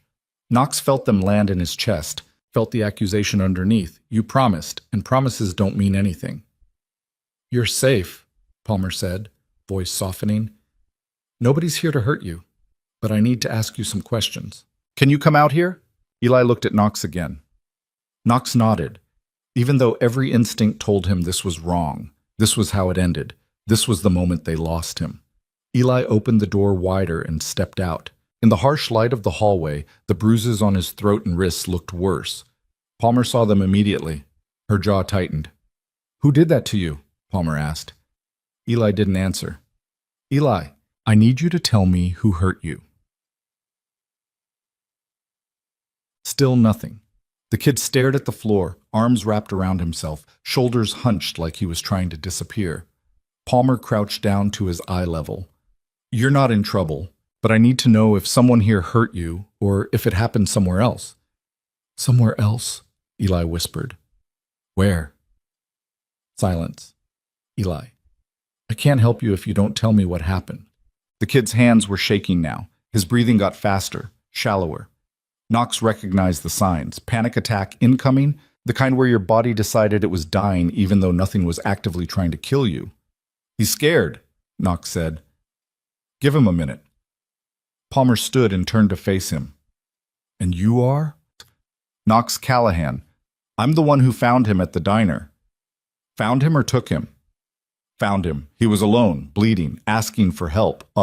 And instead of calling authorities, you brought him here." The storm was getting worse. He needed food and warmth. I called my brothers because I thought he needed more help than I could give him alone. Palmer looked at Roman. "Is that your story too?" "It's not a story," Roman said. "It's what happened." "Uh-huh." Palmer pulled out a notepad. "What time did you pick him up?" "Around 10:30. "And you brought him here at what time?" "Midnight, maybe later." "And in all that time, it never occurred to any of you to contact Child Protective Services or law enforcement?" "We were planning to call in the morning," Roman said.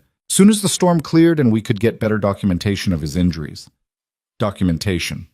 Palmer's tone suggested she didn't believe a word. "You're aware that what you just described is custodial interference at minimum, possibly kidnapping depending on how the prosecutor wants to charge it." "We didn't kidnap him," Knox said. "He came to us. He's 9 years old. He can't consent to being taken anywhere. We didn't take him. We gave him a place to sleep and made sure he was safe. That's all." Palmer looked at him for a long moment. "You know what I see when I walk into a situation like this? I see a group of men with criminal records, no legal authority, and a minor in their custody whose legal guardian is standing in the next room saying he wants his nephew back. Now maybe you had good intentions. Maybe you really were trying to help. But the road to federal prison is paved with good intentions. So I'm going to ask you one more time, and I suggest you answer very carefully. Did anyone here harm this child?" "No," Roman said. "No," Knox echoed. Palmer turned back to Eli. "Is that true? Did any of these men hurt you?" Eli shook his head. "I need to hear you say it." "They didn't hurt me," Eli whispered. "They helped me." "Helped you how?" "They gave me food. They gave me somewhere warm to sleep. They said I was safe." Palmer wrote something in her notepad. "Safe from what?" Eli's eyes flicked toward the main room where Vernon was waiting. Palmer caught it. Her expression shifted, something calculating moving behind her eyes. "Safe from your uncle?" she asked quietly. Eli didn't answer, but the silence was answer enough. Palmer stood and gestured to one of the other deputies. "Take him to the patrol car. Keep him warm. I'll be out in a few minutes." The deputy moved forward. Eli backed up against the wall, eyes going wild. "No," he said. "No, I don't want to go." "You're not going far," Palmer said. "Just to the car while we finish talking. Then we'll figure out what happens next. You're taking me back to him." Eli's voice cracked. "You're giving me back to Vernon." "I'm doing my job, which is making sure you're in a safe environment with your legal guardian." "He's not safe. He locks me in the garage. He doesn't feed me. He said—" Eli's voice broke into sobs. "He said if I don't make it through winter, he gets to keep the money." Palmer went very still. "What money?" "The insurance money. From when my parents died. $400,000. Vernon said it's his if I die before I turn 18. The room got quiet. Even the deputies looked uncomfortable now, the script they'd been following suddenly feeling less clear. Palmer looked at Vernon, visible through the doorway standing by the front entrance. "Is that true, Mr. Hale?" Vernon's voice carried from the main room, calm and measured. The boy's confused. His parents did leave a settlement in trust, but I'm the guardian of that trust until he reaches majority. It's managed by the court. Everything's legal and documented. That's not what he's saying. That's it. He's 9 years old and traumatized from losing his parents. He doesn't understand how trusts work. He's created a narrative in his head where I'm the villain because I've had to discipline him when his behavior got out of control. Palmer turned back to Eli. Has your uncle disciplined you? Turned. Eli nodded, tears running down his face.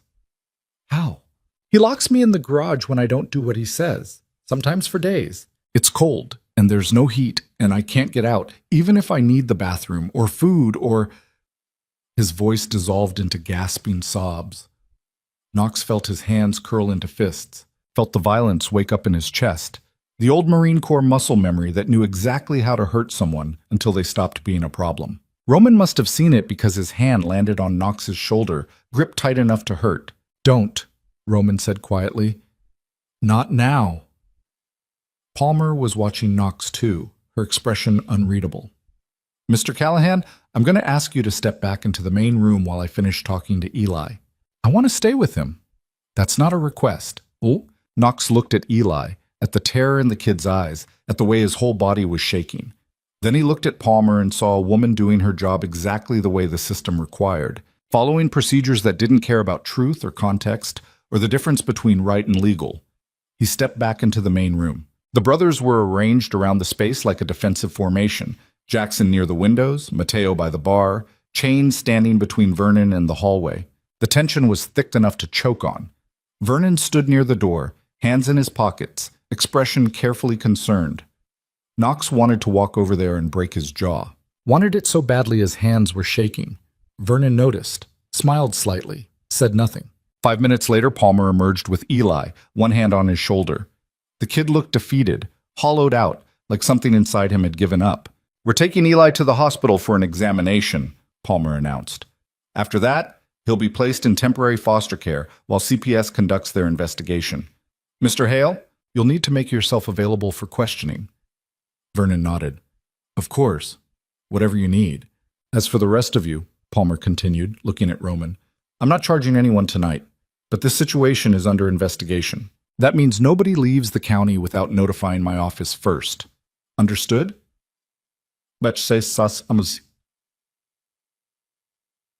Understood, Roman said.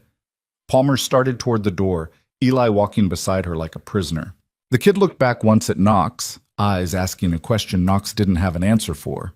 Then they were gone. Door closing. Footsteps on the stairs.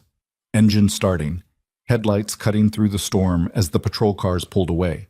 Vernon lingered for a moment, standing in the doorway, looking at the brothers with an expression that might have been triumph or might have been pity. I told you, he said quietly. 30 minutes. Then he left too, and the clubhouse was just the brothers and the silence and the weight of losing something they'd tried to save. Knox stood there for a long time, staring at the door, feeling something cold and sharp settle in his chest. The fire crackled. The wind howled. Nobody spoke. Finally, Chains broke the silence. That went about how I expected. Knox turned to look at him. You got something to say? Just that we bet everything on a kid's word against the system, and the system won, same as it always does. Fuck you. Fuck me? I voted to give him back, remember? You're the one who wanted to play hero. Knox took a step toward him. Roman moved between them faster than either could throw a punch. Enough, Roman said. Both of you stand down. He's right, though, Knox said. We lost. Kid's going back into the system, and Vernon's going to walk away clean. We don't know that yet. Don't we? You saw how that played out. Palmer took one look at us and decided we were the problem. Vernon's got legal custody, clean paperwork, and a story that makes him look like the concerned uncle dealing with a troubled kid. We've got nothing.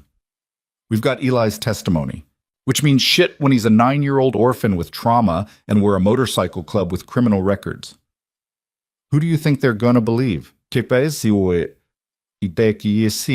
Roman didn't answer. Because there wasn't an answer. They all knew how this worked. The system protected people who looked respectable, People who had lawyers and documentation and the right kind of background. It didn't protect broken kids or outlaw bikers or anyone who didn't fit inside the lines. Mateo spoke up from near the bar. What if we dig deeper? Find something concrete on Vernon. Financial records, communications, something that proves what Eli said. Ish, she's boards. How? Jackson asked. We're not law enforcement. We can't subpoena records or get warrants. Best we can do is talk to people who know Vernon, see if anyone else has suspicions.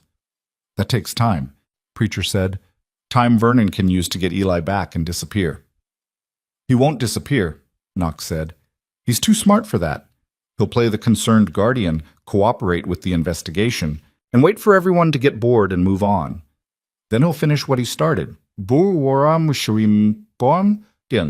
words hung in the air like smoke. Everyone in the room knew Knox was right.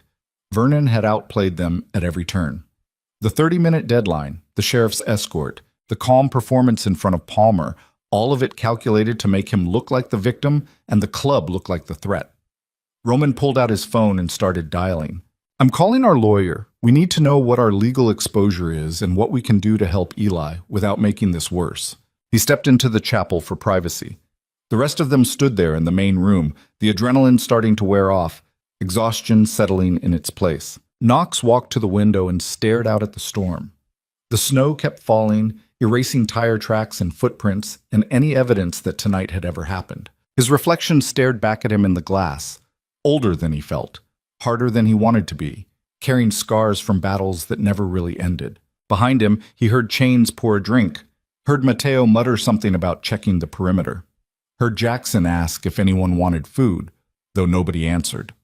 Normal sounds. The machinery of brotherhood continuing even when everything felt broken. But Knox couldn't shake the image of Eli's face as Palmer led him out. Couldn't stop hearing the question in his eyes. Why didn't you stop them? Because the law said we couldn't. Because the system said Vernon's paperwork mattered more than Eli's bruises.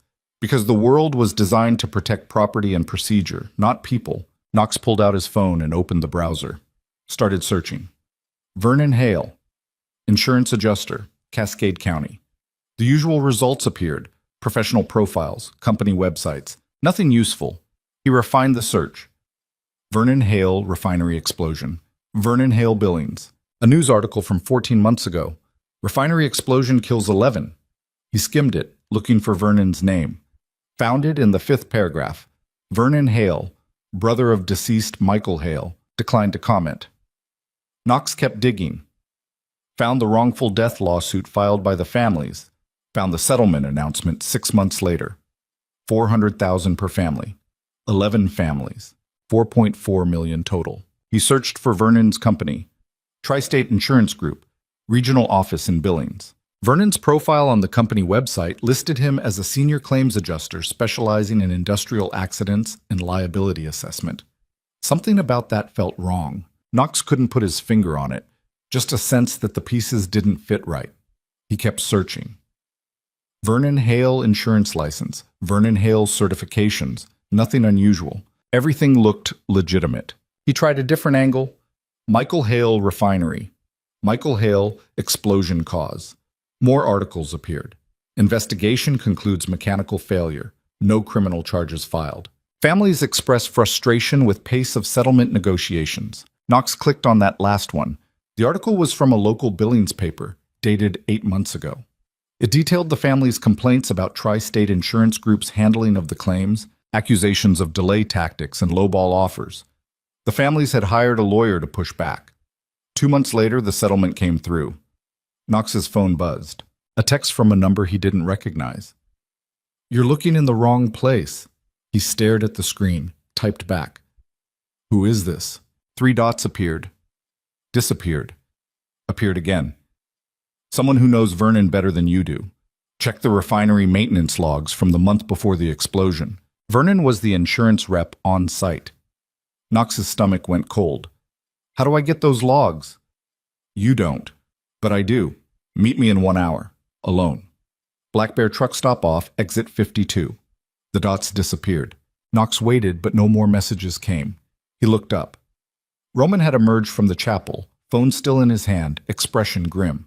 Lawyer says we're in a gray area. Roman announced. "We didn't technically break any laws, but we're exposed to civil liability if Vernon wants to push it. His advice is to cooperate fully with the investigation and stay out of CPS's way." "So we do nothing," Chain said. "We do what we can legally do, which right now is wait and see what the investigation turns up." Knox pocketed his phone. "I need to go out for a bit." Everyone turned to look at him. "Go where?" Roman asked. "Clear my head. Ride for a while." "In this storm?" "I've ridden in worse." Roman studied him. "This about the kid? This is about me needing to not be here right now." It wasn't entirely a lie. Knox did need to not be here, just not for the reasons Roman thought. The text message was burning a hole in his pocket, the implications spreading like fire through dry timber. Vernon was the insurance rep on site before the explosion. If that was true, if Vernon had access to the refinery, if he'd been responsible for assessing risk and maintenance compliance, then maybe the explosion wasn't an accident. Maybe it was convenient. 11 families dead. 4.4 million in settlements. And Vernon in position to know exactly which family had a child young enough to control for the next decade. The pieces were starting to fit, and the picture they made was worse than Knox had imagined. "I don't think that's a good idea," Roman said. "We need to stick together right now. I'm not leaving the county. I'm going for a ride. I'll have my phone. You need me, call." Roman looked like he wanted to argue, but didn't. "Be back in 2 hours." "Yeah." Knox grabbed his cut from the back of the chair and headed for the door. Behind him, he heard Chains mutter something about poor decisions and Mateo tell him to shut up. The cold hit him like a wall when he stepped outside. Snow swirling in the security lights, wind cutting through leather and denim like they were made of paper. His Harley sat where he'd left it, covered in fresh snow. He brushed it off, checked the engine, let it warm up while his breath fogged in the air. The clubhouse windows glowed behind him, warm light in a cold world, the brotherhood he'd found after years of looking. And he was about to lie to them. He swung onto the bike and pulled out, heading down the access road toward the highway. The storm made visibility near zero, headlight cutting a narrow tunnel through the white. He rode carefully, slower than usual, following the tire tracks that were already half erased. Exit 52 was 15 miles south. The Black Bear truck stop was a rundown place that catered to long-haul drivers and people who needed diesel at 3 in the morning. Knox had been there a few times, always riding through, never stopping long enough to remember details. Tonight it looked like the edge of the world. 3 semis sat in the lot, engines idling to keep their cabs warm. A few cars scattered around, snow piling on their hoods. The diner attached to the truck stop was lit up but empty, windows fogged with condensation. Knox pulled in and killed the engine, checked his phone. No new messages. He looked around the lot, trying to figure out who'd texted him and how they knew he'd be looking into Vernon. A figure emerged from one of the cars, a sedan covered in road salt and snow. Female, mid-30s, dressed like she worked in an office. She walked toward Knox with purpose, not hesitation, hands shoved in her coat pockets. "Knox Callahan?" she called over the wind. "Yeah." "I'm Sarah Chen. I worked with Michael Hale before he died." Knox got off his bike. "You texted me." "I did." "How'd you get my number?" "I have contacts in the sheriff's department. When they ran your name after tonight's call, I saw it come through. I've been waiting for someone to start asking questions about Vernon." "Why?"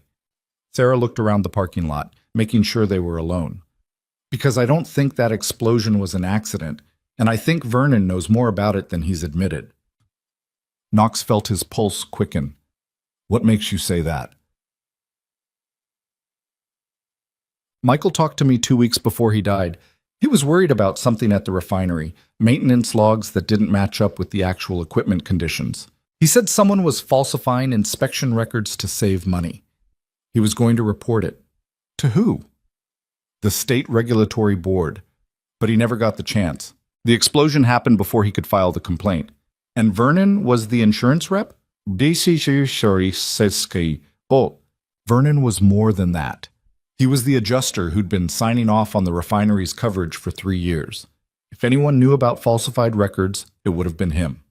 Either he was in on it, or he missed it. Either way, his career should have been over. But it wasn't. No, in fact, he got promoted 6 months after the settlement, made regional manager. That doesn't happen when you miss something that kills 11 people. Knox processed this. The wind kept howling, snow stinging his face, cold seeping through his jeans. You think Vernon was covering for someone? I think Vernon might have been the one doing the falsifying. I think he knew the equipment was failing and he knew the refinery would explode eventually. And I think he made sure Michael was working that shift when it did. The words hung between them, darker than the storm, heavier than the snow. Why? Knox asked. Why kill his own brother? For the money. Michael's insurance policy named Eli as the sole beneficiary. But Eli was 8 years old. If something happened to Michael, Vernon was next of kin, legal guardian, signatory on the trust. Vernon doesn't get the money unless Eli dies. Sarah looked at him with eyes that said she'd already thought through all of this. Exactly. Which is why I've been watching him for the past year, waiting for him to make a move. When I saw the sheriff's report tonight about you taking Eli from a diner, I knew Vernon was escalating. That's why I reached out. Knox's hands were freezing now, fingers going numb. His hands. What do you need from me? Yes, I need someone who isn't afraid to look into places the law won't go. I've got suspicions, but I don't have proof. Vernon's too smart to leave obvious trails. But if we can find something, anything, that connects him to the falsified records or proves he knew about the danger before the explosion, we can build a case for murder. How do we do that? Sarah pulled a USB drive from her pocket.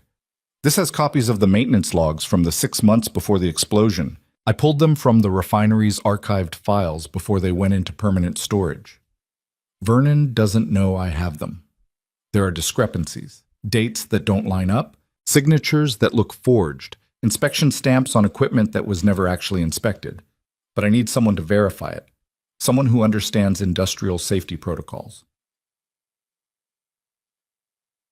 Knox thought about the brothers back at the clubhouse, thought about Preacher, who'd been a combat medic but had worked oil rigs before he enlisted, thought about Chains, who'd done time with enough engineers and maintenance guys to know how refineries operated. I know people who can look at this, Knox said. Sarah handed him the drive. Be careful. Vernon has connections.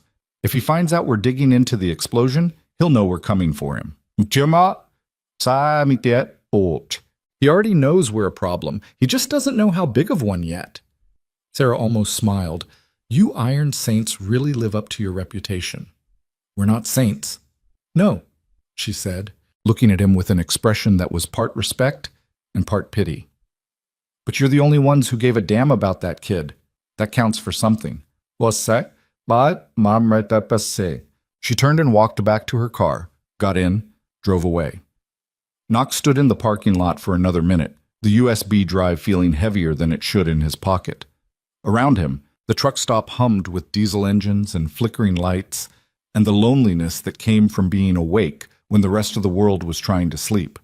He got back on his bike and headed north, back toward the clubhouse, back toward the brothers who'd voted to keep Eli even though it put them all at risk. The storm was getting worse. Visibility dropped to 20 feet, then 10. Knox rode slowly, carefully, following the highway more by memory than sight. His hands ached from the cold.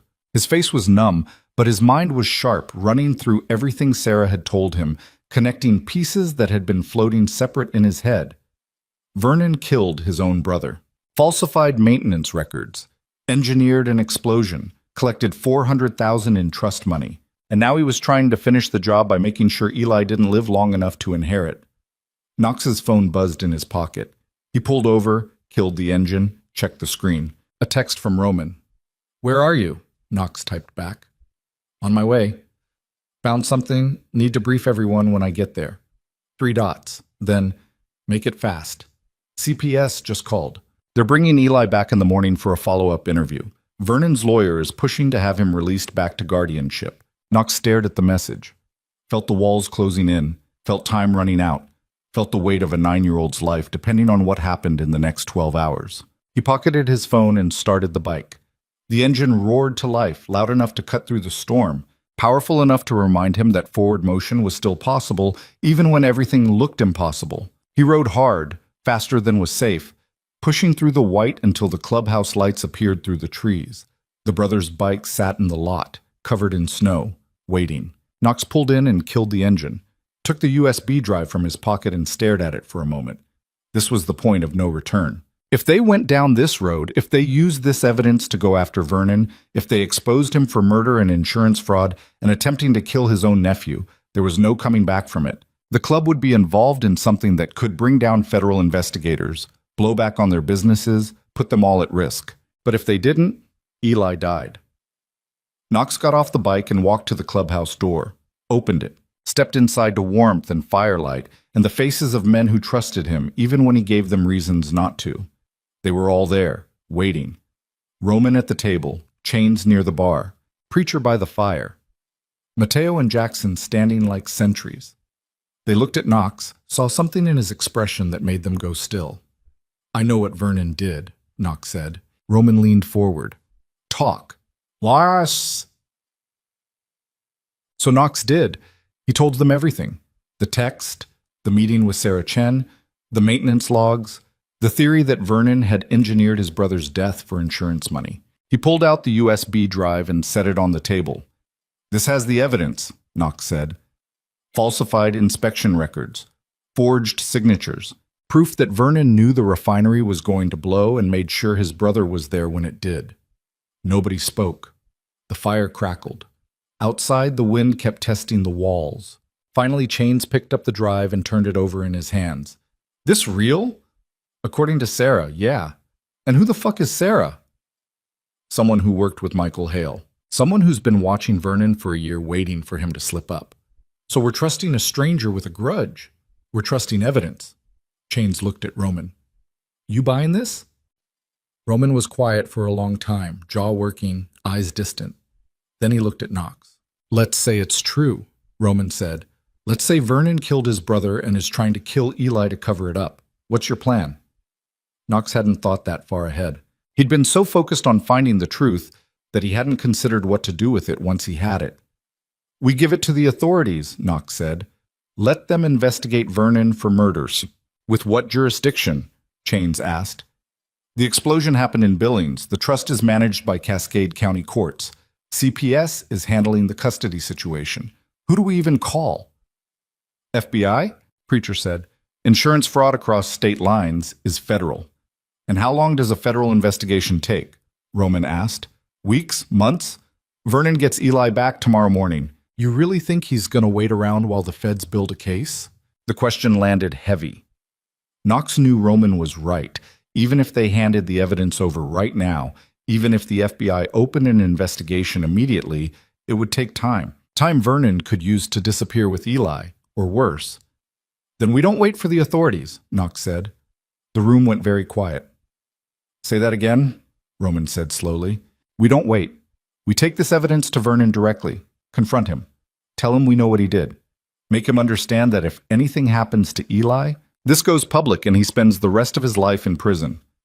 That's blackmail. That's negotiation." "No," Roman said. "That's you wanting to play vigilante again. And I already told you what happens if you go down that road."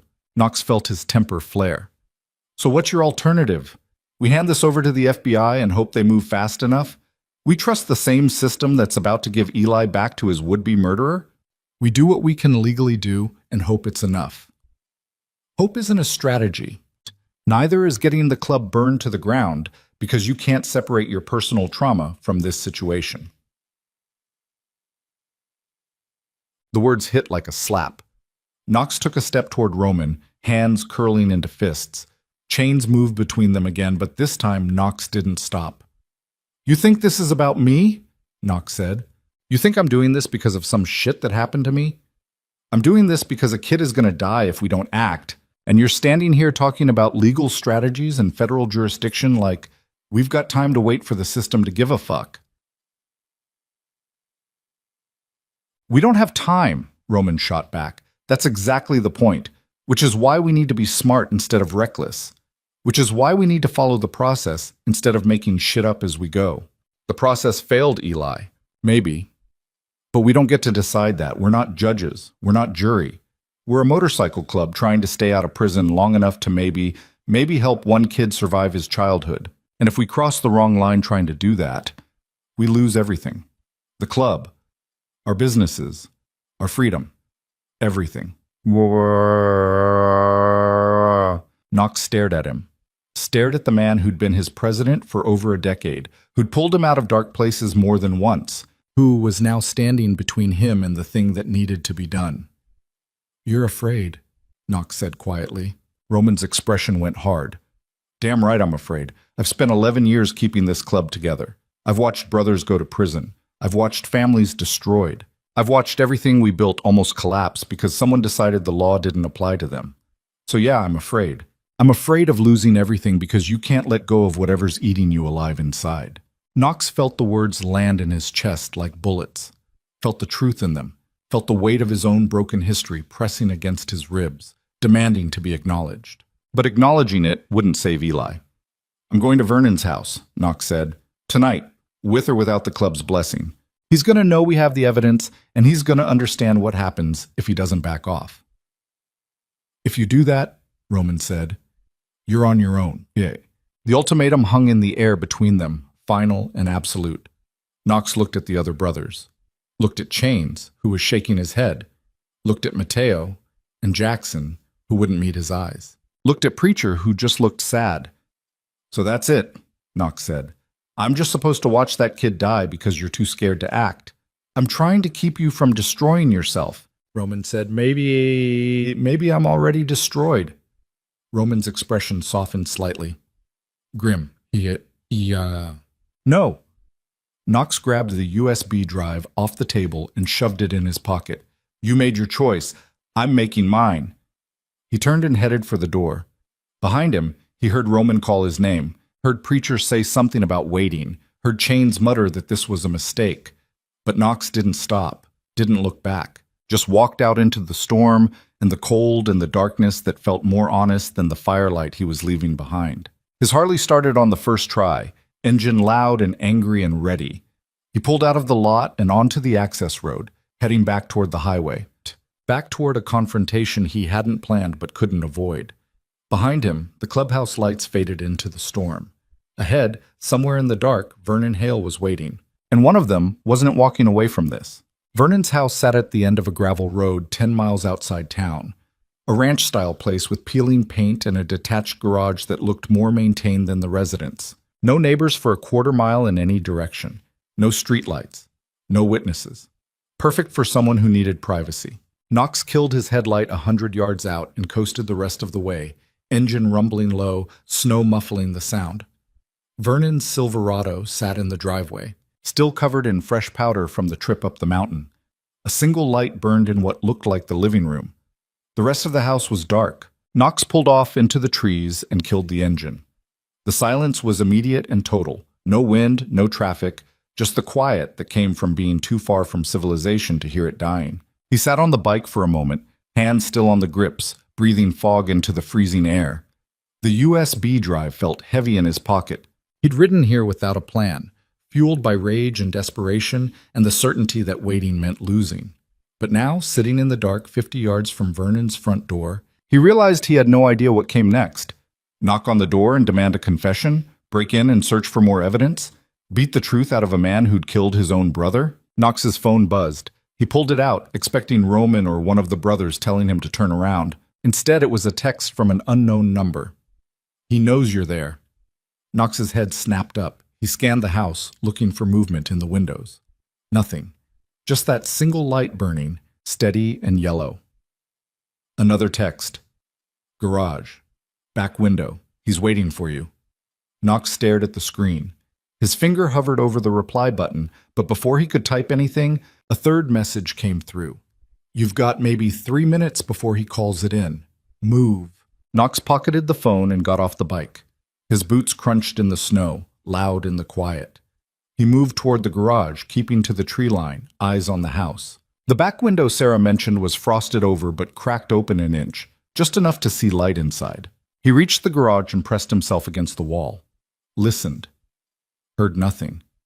Reached up and pushed the window open wider. It slid smooth, no squeaking, like someone had oiled the hinges recently.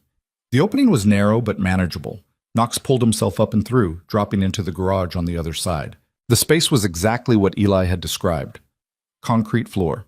No heat. A cot in the corner with a sleeping bag and a pillow that looked like it came from a dumpster. Paint cans stacked against one wall. Tools hanging on pegboards. A riding lawnmower. Boxes of junk. And in the center of the floor, a steel ring bolted into the concrete. A chain attached to it, padlock open, lying in a coil like a snake. Knox felt his stomach turn. This wasn't just neglect. This was captivity. He heard footsteps above him, inside the house, moving across what sounded like a kitchen floor. Knox moved to the door connecting the garage to the house. It was locked from the other side. He tried the handle anyway, testing it. Solid, no give. Behind him, the window he'd come through slammed shut. Knox spun around. The window was closed, latched from the inside. He hadn't latched it, which meant someone else had. The lights in the garage went out. Darkness, sudden and complete. Knox's hand went to his belt, found nothing. He'd left the knife in his saddlebag. The gun locked in the safe at the clubhouse because he'd been thinking with rage instead of tactics. A voice came from somewhere in the dark, calm and measured. "I was wondering when you'd show up, Vernon." Knox didn't move, didn't speak, just listened, trying to locate the voice in the blackness. "You're not as clever as you think you are," Vernon continued, showing up alone. No backup, no weapon, just rage and bad decisions. "I've seen your type before. Marines, right? Probably saw some shit overseas, came back broken. Found a motorcycle club because you needed something to belong to. And now here you are, breaking into my garage because you think you're saving a kid." Knox's eyes were adjusting to the dark. He could make out shapes now, the lawnmower, the cot, the chain on the floor. But no Vernon. "I've got evidence," Knox said. "Maintenance logs from the refinery. Proof you falsified inspection records. Proof you knew the equipment was going to fail. Proof you killed your brother." Vernon laughed. The sound came from Knox's left, near the workbench. "You've got copies of documents that were reviewed and cleared by the State Regulatory Board 3 months after the explosion. You've got theories from a woman who was fired from the refinery for poor performance and has been harassing me ever since. You've got nothing. Sarah wasn't fired, she quit." "Is that what she told you?" "She's lying." "But that's okay. You're used to being lied to, aren't you? Your club lies to you. The system lies to you. Everybody lies except the broken kid with the bruises who happens to say exactly what you want to hear." Knox took a step toward the voice. "Where's Eli?" "In foster care, where he should have been 6 months ago if CPS had done their job. But they will now. Tomorrow morning they're releasing him back into my custody, legal guardianship reinstated. And by tomorrow night, this whole situation will be resolved." "You mean he'll be dead?" "I mean he'll be with his family, where he belongs." Knox's hands curled into fists. He took another step forward, slower now, trying to close the distance without making noise. "You killed your brother for $400,000, Knox said. "I saved 11 families from financial ruin," Vernon corrected. "That explosion was going to happen whether Michael was there or not. The equipment was failing. The company was cutting corners. It was only a matter of time. All I did was make sure the timing worked in everyone's favor. Except Michael. Michael was going to blow the whistle. He was going to report the company for safety violations, which would have meant investigations, lawsuits, bankruptcy. All those families would have gotten nothing. No settlements, no death benefits, nothing. I made sure they got paid. And you made sure you got paid too." Vernon didn't deny it. Michael's death meant Eli got $400,000. Eli's death means I get $400,000. It's not personal. It's just math. Knox was close enough now to see Vernon's outline, standing near the workbench, something in his hand. Not a gun. Something heavier. Maybe a wrench or a tire iron. "I'm not letting you touch him," Knox said. "You don't have a choice. You're trespassing, breaking and entering. Probably a dozen other charges I can think of. And when the sheriff shows up, which should be any minute now, since I called them when I heard your bike pull in, they're going to find you in my garage threatening me, acting exactly like the dangerous criminal everyone already thinks you are."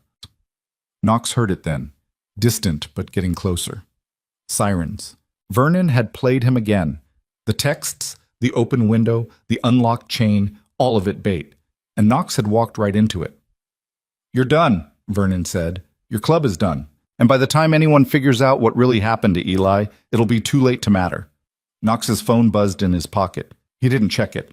Just kept his eyes on Vernon's shadow and his ears on the sirens getting louder. He had maybe 90 seconds before the sheriff arrived. 90 seconds to make a decision that would define the rest of his life. He could run, slip back out the window, get on his bike, disappear into the storm. Live to fight another day, regroup with the club, find another way to stop Vernon. Or he could stay. Finish this. Make sure Vernon never got close to Eli again. Consequences be damned. The sirens were maybe half a mile out now. Knox made his choice. He lunged forward, closing the distance between himself and Vernon in 2 strides. Vernon swung whatever he was holding.